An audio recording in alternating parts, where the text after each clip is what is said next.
Good day, everyone. In this lecture video, we are going to talk about the urinary system.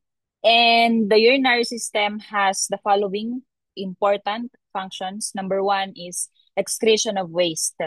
The animals break down protein in their feeds. So their feeds contain protein, and binibreak down ng kanilang katawan yung protein content into amino acids so that these amino acids are absorbed by their body. And during the breakdown process, meron silang napoproduce na nitrogen or nitrogenous waste. And these nitrogenous wastes are toxic kung nag stay lang sa kanilang system. So therefore, the urinary system has to perform its role na i-excrete or tanggalin itong mga nitrogenous wastes na ito. So sa mammals, yung waste na yon turns it into urea. And then sa poultry naman, nagiging uric acid, which is yun yung white pasty part sa chicken droppings, no? And another function is water balance. So kapag yung hayop is dehydrated, yung kidneys conserve water by making concentrated urine. So mas yellowish, darker yellow yung kulay ng urine if the animal is dehydrated. And in contrast, if the animal is overhydrated, mas naglalabas sila ng water. So they let more water out. Next. Third function is electrolyte regulation. Sodium, potassium, calcium, those are electrolytes that are very important sa ating system. And since they are very important minerals, by the way, pag sinabi nating electrolytes, these are charged minerals. Mean to say they have an electrical charge.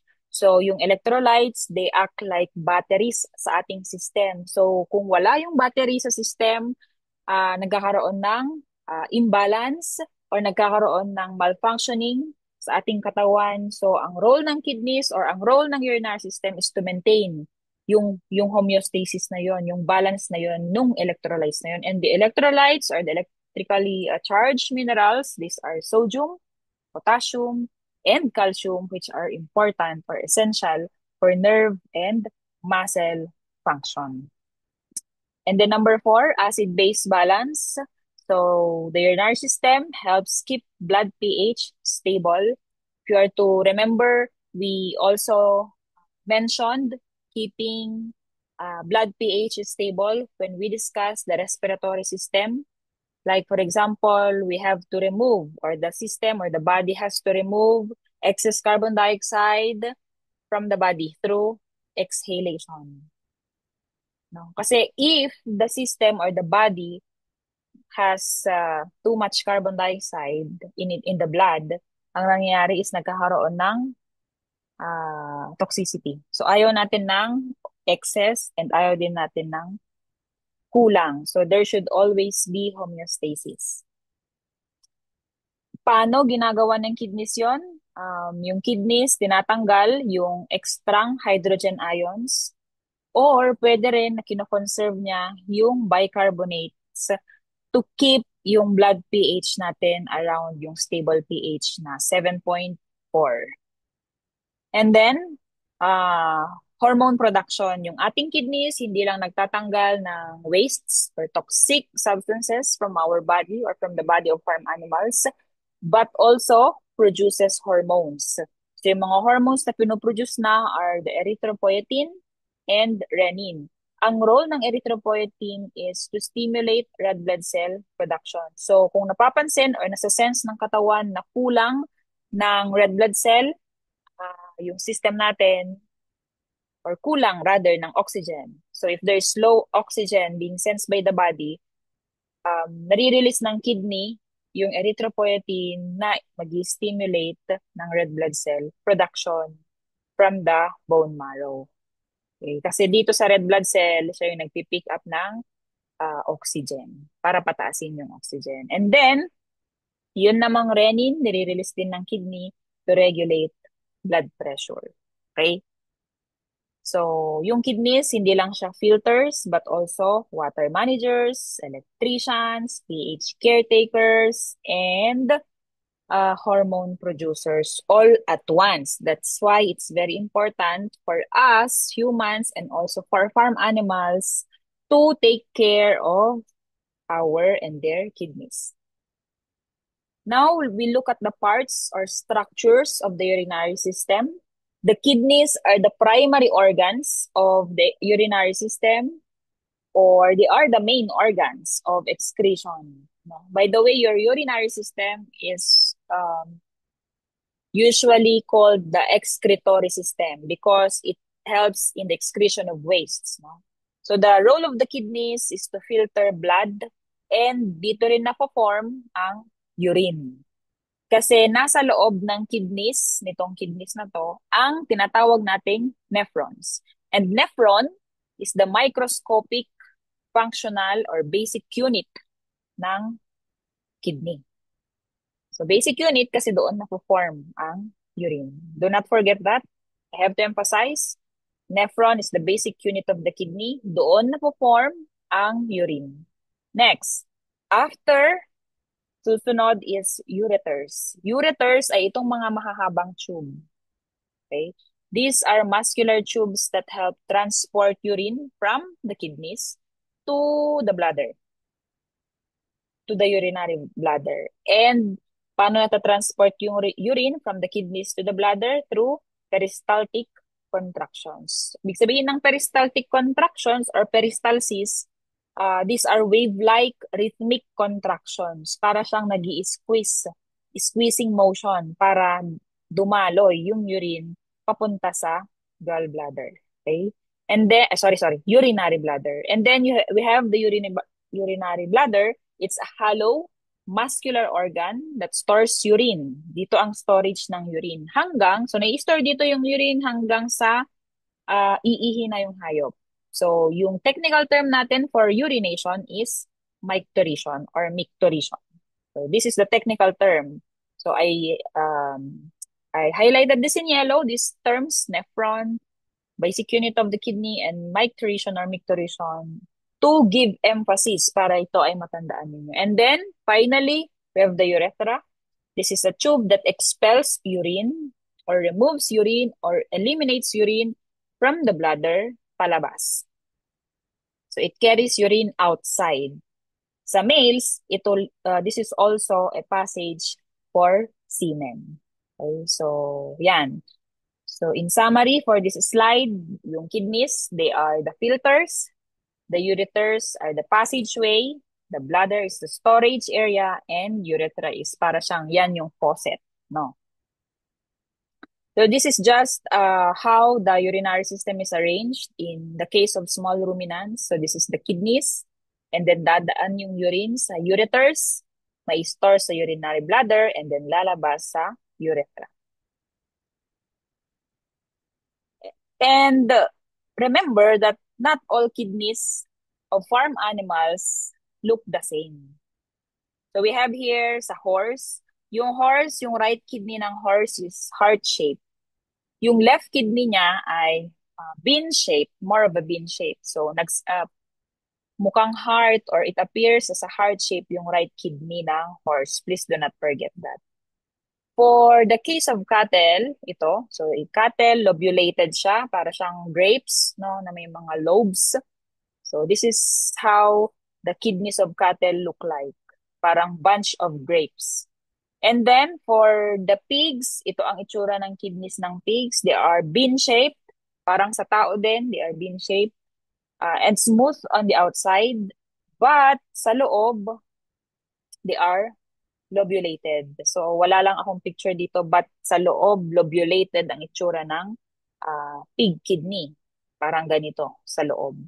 And then, for the sheep and goat kidneys, smooth and bean-shaped also parang sa humans. So it's very important to distinguish the different structures of kidneys of farm animals, especially for us, no, agriculturists and animal scientists. Now, when you cut a kidney open, you will see a structure like this. No? Meron siyang cortex, So the whole of this is, we call that the lobe of the kidney. Left and uh you have the left and right kidney. So left and the right. So if you cut it open or cut yung kidney, makikita mo yung cortex. So yung outer layer, that's the cortex. And then dito, nagsisimula ang filtration sa outer layer.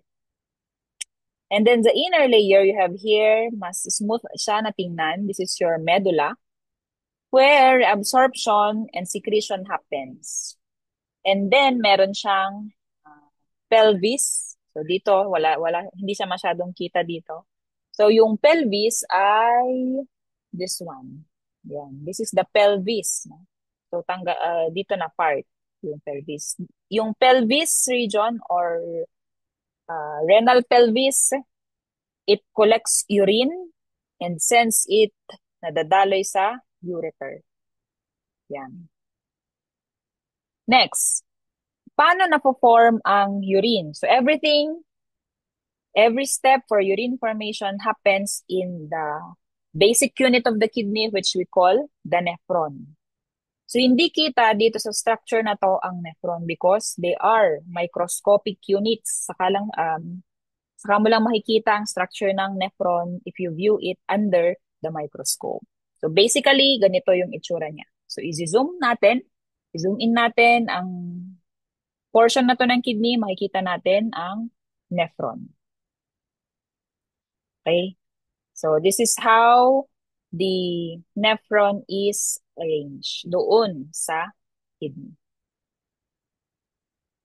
So specifically, there are 4 steps, no, in urine formation. Una, yung glomerulus. So glomerulus is part of the nephron na, no? Hindi part of the nephron. So doon sa glomerulus, pinifilter niya yung blood. Siya yung nagfilter ng blood, parang strainer, ganyan, parang sieve. So, para matanggal yung waste, water, salts, mga small molecules para dumaan siya sa kidneys. Okay, yun yung mga nafi-filter or dumadaan doon sa sieve or strainer na glomerulus. Pero yung mga larger molecules na, like proteins, mga red blood cells, ganyan, they stay in the blood. Once again, during filtration, yung blood dumadaan sa kidney, kumbaga nag-stop over siya sa kidney, para ma-filter. So, ang may iwan lang ay, doon sa blood ay ito, mga proteins, at saka mga red blood cells. And then the rest, tulad ng tubig, wastes, salts, and small molecules na pwedeng dumaan, makapass through sa mga butas-butas ng sieve na yan or ng glomerulus ay siya yung makikisama doon sa urine na may excrete ng katawan. Next, reabsorption, next step. Reabsorption, so mangyayari is yung mga useful substances like water, glucose, amino acids, return to the blood. Meron siyang ma-filter, correct? But na-sense ng katawan that kailangan kong i-select itong mga substances na to. Water, glucose, amino acids, kasi they are useful substances. So, kailangan maibalik siya sa blood. Hindi siya pwedeng mai-excrete together with the urine because the body doesn't want to waste these substances. Yan. And then, after reabsorption, yung mga wastes na, yung mga kinoconsider na ng system natin na kailangan ng ma-excrete or mailabas, ma-eliminate, yun na yung mga hydrogen ions, potassium, siya yung nakikisama or added to urine. They are actively secreted into the nephron. Tapos, finally, na-form na yung urine, excretion happens. This is the last stage of urine formation. Final urine exits the body. So yung final urine, ano yung kasama niyan? It contains wastes and extra water, which exits now doon sa ating pelvis ng kidney, papunta sa ureter and then papunta sa bladder. and then urethra. So, urine formation, filtration, makifilter ang blood, reabsorption, kinikip doon sa blood yung useful substances, and then tinatanggal yung mga wastes na idadagdag sa urine, plus yung extra water, and finally, excretion, mailalabas na yung urine from the nephron, dadaan sa renal pelvis, and through the ureter, papunta sa bladder and then urethra. Okay, next, let's compare yung urine produced by various species. No? Sa mammals, tulad ng pigs, cattle, carabao, sheep, goats, urea, yung ini-excrete nila as nitrogenous waste or yung ito. So, urea as main nitrogenous waste. So, nag-excrete sila ng urea. Merong urea itong liquid urine sa mammals. Sa poultry, they excrete uric acid as main nitrogenous waste. So, since this is yung ating mga poultry species, hindi sila umiihi, correct? They do not urinate. Ang ini-excrete, they do not secrete liquid tulad nito na urine. What they secrete or excrete rather is yung uric acid. So it's pasty, whitish, pasty urine mixed with their droppings or feces. Because bakit siya pasty? Bakit uric acid ang nilalabas nila? Kasi yung ating mga poultry species, wala silang urinary bladder. And they have to conserve water. Kasi ang mangyayari, kung nag-urinate sila, separate from producing manure, is tawag dito, mas madalas yung kanilang pag-eliminate ng water, which could lead to dehydration. So they have to conserve water, kaya hindi sila umiihi. Therefore, yung kanilang end product ng urinary system is uric acid, which is like this. Sumasama sa kanilang droppings or feces. And then sa horses, yung kanilang urine appears cloudy dahil meron itong high concentration of calcium carbonate crystals. It's cloudy, it's milky because of these compounds. Bakit? Kasi yung ating mga horses, they absorb nearly all calcium sa kanilang kinakain. And yung kidneys, in-excrete yung extrang calcium in the form of calcium carbonate crystals. And normal ito sa kanila. Okay, so that ends our discussion for the urinary system. So to summarize, the urinary system removes wastes, balances water, and electrolytes also. It keeps the blood pH stable and produces hormones. And do not forget that the nephron is the basic unit of the urinary system or basic unit of the kidney because this is where urine formation happens. And there are species differences. Mammals excrete urea, poultry excrete uric acid, and horses may have cloudy urine. So thank you very much everyone for listening and I hope you learned something.